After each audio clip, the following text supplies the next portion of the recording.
Hi there, I thought we just might take a look at some of the sketchbooks I made when I was working on the video Breaking Bread for the band Matmos. In these sketchbooks, I'm working in a variety of different styles. I have different sketchbooks for different frames of mind. Example, this sketchbook is my brush pen sketchbook. Everything in there is just drawn with a brush pen. I feel it gives it a very immediate, sort of cartoony, old school sort of a vibe. I realized that I needed to take a step back, so I started a new sketchbook, one that has a sticker on the front by the wonderful artist Daria Tesler, and I decided to devote it to just brainstorming, all in pencil so I could go back and change and modify and keep the ideas flexible. I would make lots of lists of ideas and just draw whatever came to my mind right off the top of my head, trying to find something that was both comfortable and suitable for the subject matter, which was going to be some sort of cross between old school animation and ecological disaster. So I thought maybe an island environment would be a great microcosm.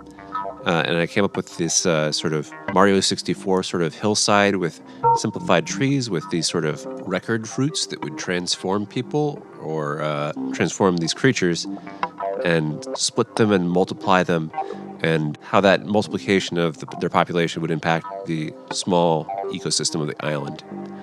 I just took my time drawing it all in pencil, like a comic book, just very comfortable, but also with an eye about how I would maybe animate it later.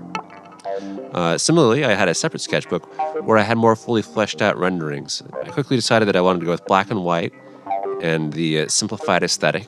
And I needed to make a whole bunch of characters because I needed to have them mutate every generation that they would eat a record off of a tree. And I didn't know if they were going to be direct descendants or whether they would be completely new creatures. I decided to go with a mix.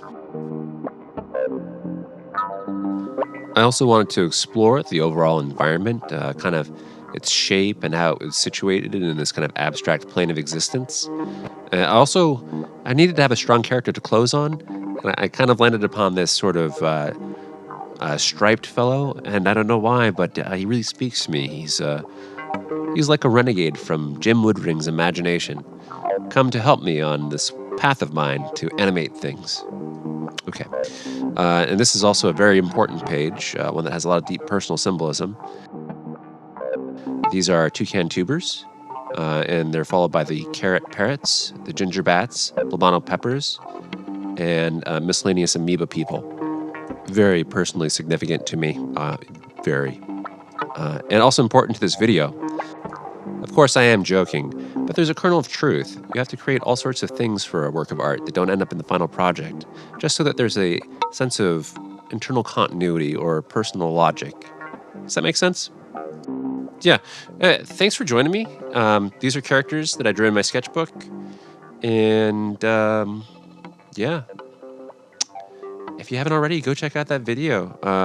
Or if you visited my channel because you clicked on the link down in the description of their video, check out the rest of my channel. Also, that's a bat with 4 arms. All right. Thanks a bunch. Write a comment. Click like. Peace.